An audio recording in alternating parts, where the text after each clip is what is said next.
வணக்கம். இன்றைய வகுப்பு பொதுத்தமிழ் இலக்கணம். தமிழ் மொழியை பொறுத்த வரைக்கும் நம்ம இலக்கணம், இலக்கியம்னு ரெண்டா பிரிக்கிறோம். இலக்கியத்திற்காக இயற்றப்பட்டது இலக்கணம். ஒரு இலக்கியம் எவ்வாறு அமைய வேண்டும் என்பதை விளக்குவது இலக்கணம். அந்த வகையில இலக்கணம் பாக்குறப்ப கொஞ்சம் கஷ்டமா தெரிஞ்சாலும் அதை நம்ம புரிஞ்சுக்கிற விதத்தை வச்சு ஈஸியா அதை நம்ம மைண்ட் செட்ல கொண்டு போய் சேர்த்துலாம். அப்படி இன்னைக்கு ஒரு படங்களை வச்சு இலக்கணத்தை எப்படி புரிஞ்சுக்கிறது அப்படின்னு தமிழ் இலக்கணத்துல 5 வகை இலக்கணம் இருக்குது. அதுல நம்ம எழுத்து இலக்கணத்துல எழுத்துனா என்ன, முதல் எழுத்துனா என்ன, சார்பு எழுத்துனா என்னன்னு இந்த வீடியோல பார்க்கலாம். படம் பார் பதவியே வில் அப்படிங்கிற ஒரு சீரீஸை அதை கொண்டு படம் தொடங்கியிருக்கிறோம். முதல்ல நம்ம தமிழை குறித்து சில டீட்டெயில் தெரிஞ்சுக்கலாம். தமிழ் 2000 வருடங்கள் பழமையானது அப்படின்னு தெரியும். சங்க இலக்கியங்கள் முதல் தற்கால இலக்கியம் வரைன்னு சங்க காலத்துல கிமு 300 நூற்றாண்டுகளையே 2300 ஆண்டுகளுக்கு முற்பட்டது தமிழ் மொழியானது. தமிழ் இலக்கியங்கள் அதற்கு முன்னரே தோன்றியிருக்க வாய்ப்பு இருக்கிறது. கற்கால மனிதன் புதிய கற்காலத்தில் மொழியை பயன்படுத்தியுள்ளான். தமிழி பிராமி போன்ற மொழிகள் அறிமுகமாக இருக்கிறது. இது குறித்தான தகவல்களை நீங்கள் மேலும் தெரிந்து கொள்ள நமது சேனல்ல ஆல்ரெடி இந்திய வரலாறு பதிவு செய்யப்பட்டுள்ளது. அதுல இந்த புதிய கற்காலமும் எழுத்து வடிவம் எப்படி தோன்றுச்சு அப்படிங்கிறத குறிப்பிட்டிருக்கிறோம். அந்த காணொலியை பார்த்து தெரிஞ்சுக்கலாம். இன்னைக்கு பொதுத்தமிழ் தமிழை பொறுத்த வரைக்கும் நம்ம 2 சோர்ஸா பிரிக்கலாம். ஒண்ணு இலக்கணம், இன்னொன்னு இலக்கியம். இலக்கணம் தமிழ நமக்கு முதலில் கிடைத்த இலக்கண நூல் மற்றும் தமிழில் நமக்கு கிடைத்த பழமையான முதல் நூல் தொல்காப்பியமாகும். இலக்கியங்கள் சங்க இலக்கியங்கள் 8 தொகையும் 10 பாட்டுமே நமக்கு முதலில் கிடைத்த நூல்கள் ஆகும். நம்ம இந்த வகுப்புல இலக்கணத்தை தான் மையமா வைத்து போக போகிறோம். அப்படி இருக்கும்போது தமிழ் இலக்கியத்தை ஒரு 5 வகையா பிரிக்கிறாங்க. அவை என்னென்னு பார்த்தா எழுத்து, சொல், பொருள், யாப்பு, அணி. இது 5ம் தமிழ் இலக்கணங்கள் ஆகும். எழுத்தையும் சொல்லையும் பொருளையும் விளக்குவது தொல்காப்பியம். தொல்காப்பியமே தமிழில் நமக்கு கிடைத்த முதல் இலக்கண நூலாகும். எழுத்தையும் சொல்லையும் பிற்காலத்தில் தெளிவுற விளக்குவதற்காக பவணந்தி முனிவரால் இயற்றப்பட்ட நூல் நன்னூல். நன்னூல் என்னும் இலக்கண நூல் எழுத்ததிகாரத்தையும் சொல்லதிகாரத்தையும் மட்டும் விளக்கும். பவணந்தி முனிவர் இந்நூலை இயற்றியுள்ளார். தொல்காப்பியரால் இயற்றப்பட்ட நூல் தொல்காப்பியம். எழுத்து, சொல், பொருள் 3 அதிகாரத்தையும் விளக்கிறது. ஒவ்வொரு அதிகாரத்திற்கும் 9 இயல்கள் வீதம் 27 இயல்களை தன்னகத்தை கொண்டுள்ளது தொல்காப்பியம். பொருள் அதிகாரத்தை அகம், புறம் என பிரிக்கின்றனர். பிற்காலத்தில் அகப்பொருள் வெண்பாமலை, புறப்பொருள் வெண்பாமலை எனும் 2 நூல்கள் பொருளதிகாரத்திற்காக இயற்றப்பட்டன. யாப்பு என்றால் செய்யுளை கட்டுதல் அப்படின்னு பொருள். ஒரு செய்யுளை சரிவர கட்டுதல் அல்லது அமைத்தல் யாப்பு. யாப்புக்கான இலக்கண நூல் யாப்பருங்கலக்காரிகை. இதில் தமிழ் பாக்கள் 5 குறிப்பிடப்பட்டிருக்கும். தலை சீரெல்லாம் எப்படி அமையணும் அப்படிங்கிற இலக்கணத்தை வகுப்பது யாப்பு. அடுத்த அணி இலக்கணம். அணி என்றால் அழகு. செய்யுளுக்கு அழகு சேர்ப்பதாக உவமை, உருவகம் போன்றவற்றை கொண்டு அமைவது அணி இலக்கணம். அணி இலக்கணத்திற்கான நூல் தண்டி அலங்காரம். தண்டி இயற்றிய தண்டி அலங்காரம். பவணந்தியின் நன்னூலுக்கும் தண்டி அலங்காரத்திற்கும் ஒரு இணைப்பு உண்டு. தண்டி அலங்காரம் முதலில் ஐம்பெருங்காப்பியங்களுக்கு மற்றும் காப்பிய நூல்களுக்கான இலக்கணத்தை வகுத்தது. நன்னூலானது கிபி 13ஆம் நூற்றாண்டில் வாழ்ந்த மயிலைநாதர் அப்படிங்கிற ஒரு உரையாசிரியரோட உரையில என்ன குறிப்பிட்டார்னா, ஐம்பெருங்காப்பியங்களான சிலப்பதிகாரம், மணிமேகலை, சீவக சிந்தாமணி, வளையாபதி, குண்டலகேசி ஆகிய 5 நூல்களையும் குறிப்பிடுறாங்க. ஐம்பெருங்காப்பியங்களோட இலக்கணத்தை வகுத்தது தண்டி அணி இலக்கண நூலும். அதுக்கான விளக்கமா ஐம்பெருங்காப்பிய நூல்களை குறிப்பிட்டது நன்னூலோட மயிலைநாதர் உரை. எழுத்து, சொல், பொருள், யாப்பு, அணி 5 இலக்கணத்தை கொண்டே தமிழானது இயங்குகின்றது. இத நம்ம படம் வைத்து காண்போம். இந்த சீரீஸ் பேரு படம் பார் பதவியே வில். அதுதான் இது ஒரு நகைச்சுவை காட்சியை காட்டி உங்களுக்கு நான் இத உருவகப்படுத்துறேன். கவுண்டமணி ஒரு நகைச்சுவை காட்சியில வருவார். 5 கொலை அறுமுகம் அப்படின்னு. ஒரு தென்னந்தோப்புல போய் 5 கொலைய தூக்கிட்டு போயிடுவாரு. அதனால 5 கொலை 5 கொலைன்னு கத்துவாங்க. பின்னால அவரே வந்து 5 கொலை பண்ணதான் நினைச்சுக்கிட்டு சொல்லுவாங்க. அவரு கூட ஒரு பெரிய இடத்துல போய் வேலைக்கு சேருவாரு. அங்க வந்து நீ 6வது கொலையா மாறி 6வது கொலை அறுமுகம் அப்படின்னு மாறிக்கும்பாங்க. அந்த மாதிரி எப்படி ஒரு மரத்துக்கு, ஒரு தென்னை மரத்துக்கு தேங்காய்களுக்கு கொலை முக்கியமோ, குலை அதை தாங்கி பிடிக்கிறதோ, அந்த மாதிரி தமிழ் மொழிக்கு இந்த 5 குலைகளான 5 இலக்கணங்கள் தமிழ் மொழியை தாங்கி பிடிக்கின்றன. அவை எவை எவை என்றால் எழுத்து, சொல், பொருள், யாப்பு, அணி. எழுத்து, வரி வடிவ எழுத்து அனைத்தும் எழுத்து. சொல், பெயர்ச்சொல், வினைச்சொல், இந்த மாதிரி நம்ம பேசுகின்ற அனைத்துமே சொல்தான். பொருள், அகம் புறம் என வேறுபடுத்தி பொருள்பட கூறுவது பொருள். யாப்பு, செய்யுளுக்காக அமைப்பது. எழுத்து, அசை, சீர், தலை, அடி, தொடை அப்படின்னு செய்யுளை சரிவர கட்டி அமைப்பது யாப்பு. அணி, செய்யுளுக்கு அழகு சேர்ப்பது. உவமை, உருவகம் இது போன்ற அணியை அமைத்து செய்யுளுக்கு அழகு சேர்ப்பது. கவுண்டமணியின் 5 கொலை அறுமுகம் போன்று தமிழ் மொழியின் 5 கொலை தமிழ் இலக்கண வகைகளாகும். எழுத்து, சொல், பொருள், யாப்பு, அணி.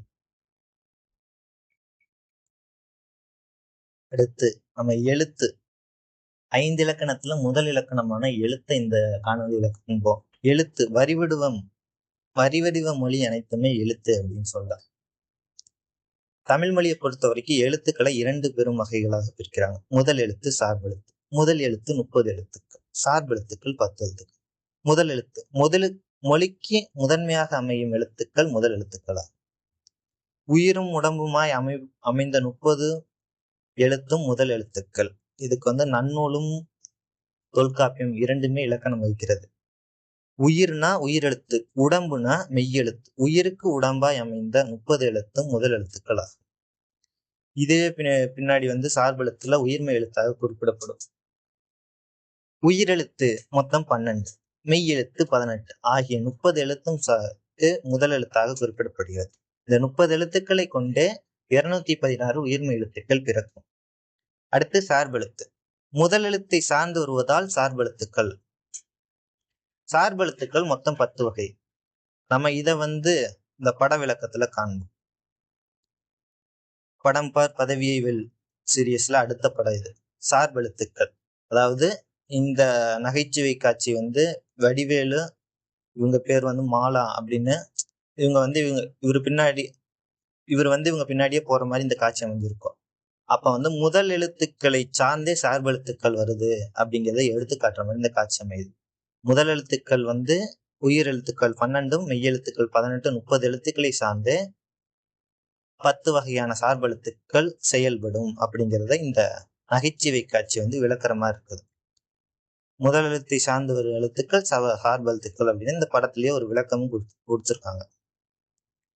அடுத்து இதுலயே இன்னொரு காட்சி, முதல் எழுத்துக்கள் அப்படிங்கிறதுக்கு நம்ம பாபா முத்திரையில வந்து 2 விரல காட்டியிருப்பாரு. அதுக்கு தான் முதல் எழுத்துக்களுக்கான பொருள். முதல் எழுத்துனா 2, மெய்யெழுத்து உயிரெழுத்து, உயிரெழுத்து மெய்யெழுத்து. உயிர் 12, மெய் 18 முதல் எழுத்து. அப்ப பாபா முத்திரைனா முதல் எழுத்துக்கள். உயிர் 12, மெய் 18 ஆகிய 30 முதல் எழுத்துக்கள் அப்படின்னு பாபா முத்திரைகளை ரஜினி அவர்கள் கூறுகிறார். சார்பெழுத்துக்கள் முதல் எழுத்துக்களை சார்ந்து வரும்னு இந்த வடிவேலு நகைச்சுவை காட்சியை வச்சு நம்ம அறியலாம். அடுத்து மாத்திரை. நம்ம எழுத்துக்களை பத்தி அறியணும்னாலே மாத்திரையை தெரிஞ்சிருக்கிறது அவசியம். மாத்திரைனா என்ன? மாத்திரைனா தமிழ் இலக்கணத்தை பொறுத்த வரைக்கும் மாத்திரைனா கால அளவு. தமிழ் இலக்கணத்தில் மாத்திரை எனப்படுவது ஒரு இயல்பாக கண்ணிமைக்கும் நேரத்தை குறிக்கும். இது மட்டுமல்லாமல் கை சொடுக்கும் நேரம் போன்ற நேரங்களை வைத்து மாத்திரையை குறிக்கலாம். அப்படி இருக்கையில குறில் எழுத்துக்கள் 1 மாத்திரை அளவும், நெடில் எழுத்துக்கள் 2 மாத்திரை அளவும், மெய் எழுத்துக்கள் அரை மாத்திரை அளவும், ஆயுத எழுத்துக்கள் அரை மாத்திரை அளவும் கொண்டிருக்கிறது. 1 மாத்திரை அளவுனா ஒரு முறை நம்ம கண்ணை சிமிட்டுற நேரத்தை குறிக்கிறது 1 மாத்திரை அளவு. நெடில் எழுத்துக்கள் வந்து 2 மாத்திரை அளவு. 2 முறை நம்ம கண்ணை சிமிட்டுறதுக்கு எடுக்கிற நேரத்தை குறிக்கிறது 2 மாத்திரை அளவு. மெய் எழுத்துக்களும் ஆயுத எழுத்துக்களும் அரை மாத்திரை, அதாவது ஒரு முறை நம் கண் சிமிட்ட எடுத்துக்கொள்ளும் கால அளவை காட்டிலும் குறைவாக எடுத்துக்கொள்ளும் அளவு அரை மாத்திரை அளவு. இதை வச்சு நம்ம முதல் எழுத்துக்களை பிரிக்கலாம். முதல் எழுத்துக்கள் உயிரெழுத்து 12, மெய்யெழுத்து 18 நம்ம முன்னாடியே பார்த்தோம். இப்போ உயிரெழுத்துக்கள் 12 என்னன்னா அகரம் முதல் ஔகாரம் வரை. அகரம், ஆகாரம், இகரம், ஈகாரம், உகரம், ஊகாரம், எகரம், ஏகாரம், ஐகான், ஒகரம், ஓகாரம், ஔகாரம் அல்லது ஔகான். இதுல குறில் எழுத்துக்கள் 5. ஆ, இ, உ, ஏ, ஓ ஆகிய 5ம் குறில் எழுத்துக்கள் ஆகும். ஏன்னா இதனுடைய மாத்திரை அளவு ஒரு முறை நம் கண்ணை சிமிட்டும் அளவிற்காக அமைந்திருக்கும். ஆ, இ, உ, ஏ, ஐ 5ம் குறில் எழுத்துக்கள்.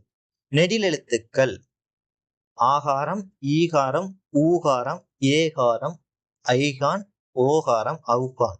இது 7ம் நீண்டு ஒலிக்கக்கூடிய நெடில் எழுத்துக்கள். இதோடைய மாத்திரை அளவு 2 மாத்திரை அளவு. அப்ப உயிரெழுத்துக்கள் 12, அதில் குறில் எழுத்துக்கள் 5, நெடில் எழுத்துக்கள் 7. இனவெழுத்து என்பது இவ்வெழுத்துக்களை சார்ந்தே உன்னர் எழுத்துக்கள் வருவது இன எழுத்துக்கள். அப்படி இருக்கையில் உயிரெழுத்துக்களுக்கு இனவெழுத்து, உயிர் குறிலுக்கு உயிர் நெடிலும், உயிர் நெடிலுக்கு உயிர் குறிலும் இனவெழுத்து. அகரத்திற்கு ஆகாரமும், ஈகாரத்துக்கு இகரமும் இனவெழுத்தாக அமையும். இப்படி அமைவதே இனவெழுத்துக்கள் ஆகும். இதுக்கு சரியான உதாரணம்னா எஸ்.ஏ. சூர்யா அவர்கள் ஒரு திரைப்படத்துல சொல்வாரு, ஆம்பள மாமா ஆண் நெடில் பெண் குறில் அப்படின்னு சொல்லுவாரு. அதுதான் அது. ஆண் அப்படிங்கிறதுலாம் ஆ அப்படிங்கிறது நெடில், ஆகாரம் வந்திருக்கு, அது நெடில். பெண், பெண்ங்கிறதுல பேவை பிரிச்சோம்னா இப்பு கூட்டல் ஏங்கிறது குறில். அந்த அடிப்படையில இந்த படத்தை பார்த்து பதவியை வெல் சீரியஸ்ல இந்த படம் உயிரெழுத்துக்களோட குறில் நெடில் வேறுபாட்டை விளக்குற மாதிரி இருக்கு. குறில் ஆ, இ, உ, ஏ, ஓ இது 5ம் குறில். இதோட மாத்திரை அளவு 1 மாத்திரை.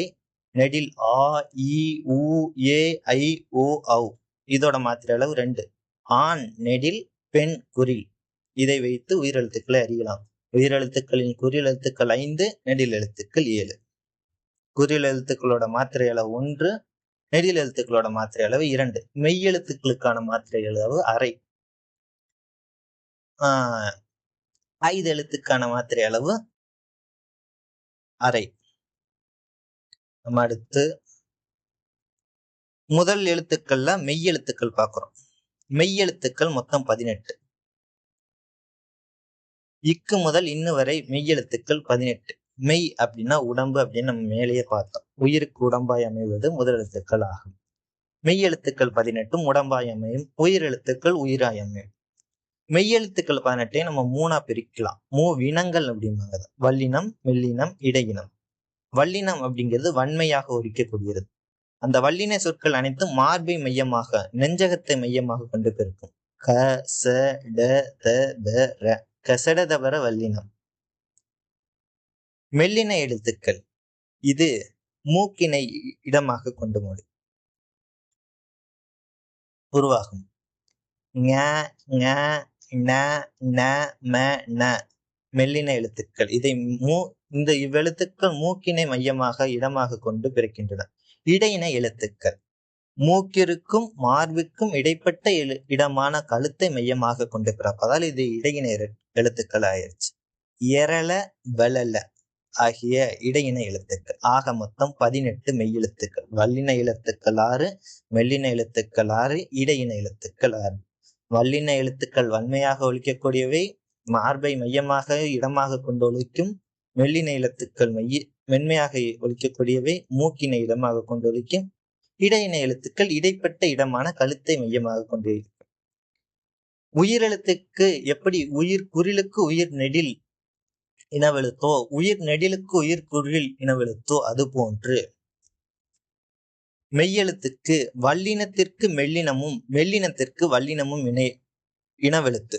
இடையினம் என்பது இனவெழுத்து அன்று தனித்து இயங்கக்கூடிய எழுத்தாகும். இடையினத்திற்கு இனவெழுத்து கிடையாது. எரள, வளல இடையின எழுத்துக்கள் தனித்தே இயங்கும், இனவெழுத்துடன் இயங்காது. அந்த வகையில இந்த படம் பார் பதவியை வெல்லுக்கு மெய்யெழுத்துக்களோட பிரிவை நம்ம ஒரு படத்தை வச்சு அறியலாம். அது நம்ம நண்பன் மூவி விஜய் அவர்கள் நடிச்சிருப்பாங்க. இவங்க 3 பேரு விஜய், ஜீவா அவங்களாம் சேர்ந்து நடிச்ச மாதிரி இருக்கும். அதுல முதல்ல வந்து வல்லினம், இங்கிட்டு மெல்லினம், இடையில இவர் தனிமையா உட்கார்ந்துருக்கனால இவருக்கு இடையினம் குறிப்பிடப்பட்டிருக்குது. மூவின எழுத்துக்குன்னு இளவெழுத்துக்களின் செயல்பாடு. வல்லினமும் மெல்லினமும் இணைந்து செயல்படும். கீழே எடுத்துக்காட்ட பாருங்களே. பக்கம், தட்டை, காக்கை, பக்கம், தட்டை, காக்கை, சங்கம், பஞ்சு, பந்து, சங்கம், பஞ்சு, பந்து.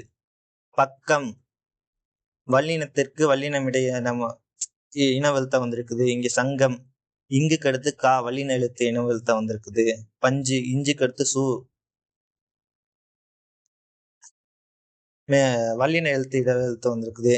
இது தட்டை, காக்கை, பக்கம், இது போன்று வல்லினத்திற்கு மெல்லெழுத்து இனவெழுத்தாக வரும், மெல்லினத்திற்கு வல்லெழுத்து இனவெழுத்தாக வரும். ஆனால் இடையின எழுத்து இனவெழுத்தாக வராது. இடையின எழுத்து மற்ற இனங்களோடு இனவெழுத்து அன்று, அவை தனித்து செயல்படும்.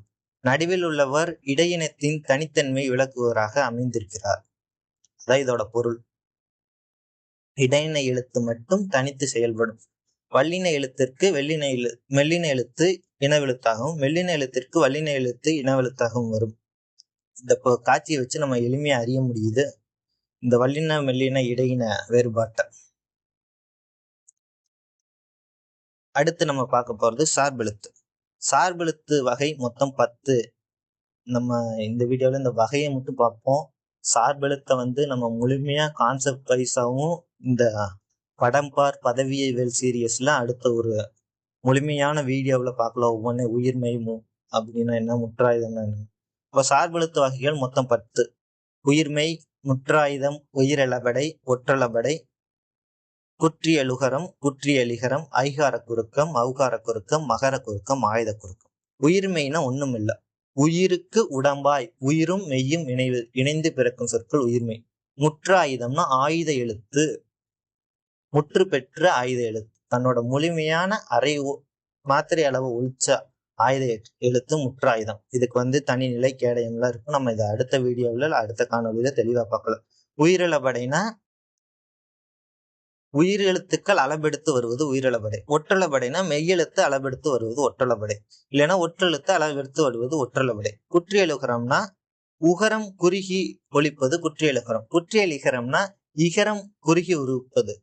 ஐகார குறுக்கம்னா ஐகாரம் குறுகி ஒழிப்பது. ஔகார குறுக்கம்னா ஔகாரம் குறுகி ஒழிப்பது. மகர குறுக்கம்னா மகரம் குறுகி ஒழிப்பது. ஆயுத குறுக்கம்னா ஆயுத எழுத்து குறுகி ஒழிப்பது. அதாவது தனது மாத்திரை அளவான கால அறுவலிருந்து குறைவாக ஒழிப்பது. இது மொழிக்கு முதலில், இடையில், இறுதியில் வர்றப்ப மாறுபடும். இதை வந்து நம்ம அடுத்த சார்பெழுத்துக்கள் வகைகளை பார்க்கறப்ப பார்க்கலாம்.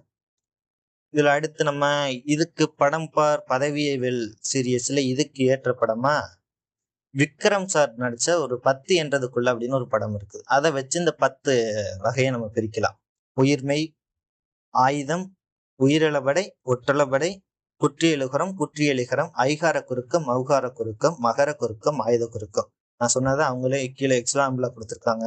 உயிர்மைனா என்ன, ஆயுதம்னா எது, உயிரிழபடைனா என்ன, ஒற்றளபடைனா என்ன, குற்றியல் லிகரம்னா என்ன, குற்றியல் உகரம்னா என்ன, ஐகார குறுக்கம்னா என்ன, ஔகார குறுக்கம்னா என்ன, மகர குறுக்கம்னா என்ன, ஆயுத குறுக்கம் என்ன. இப்ப சார்பெழுத்துக்களோட வகை 10. அதை இங்கே தெளிவுபட கொடுத்துருக்காங்க.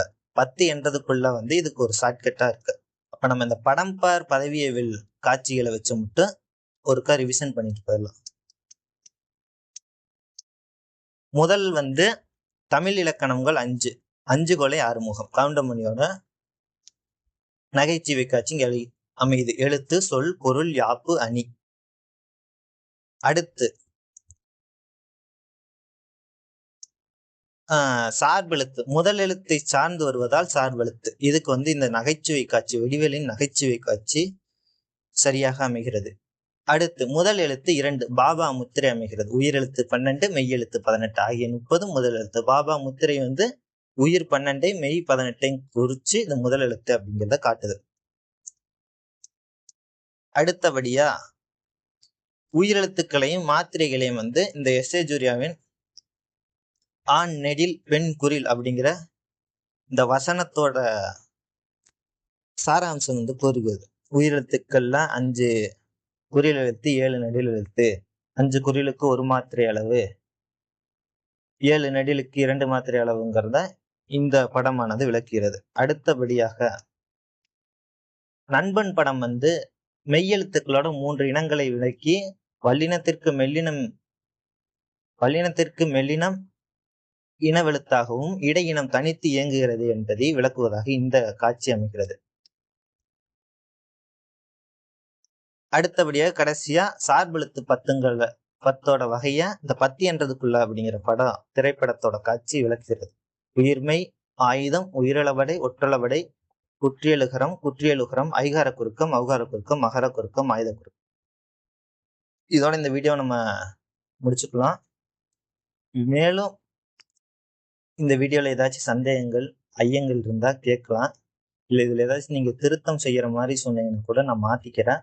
இந்த வீடியோ இப்படியே தொடரலாமா, இல்ல வேறு மாதிரி மாத்தி இன்னும் எளிமையான முறையில கொண்டு சேர்க்கலாமா அப்படிங்கிறத கொஞ்சம் சொல்லுங்க.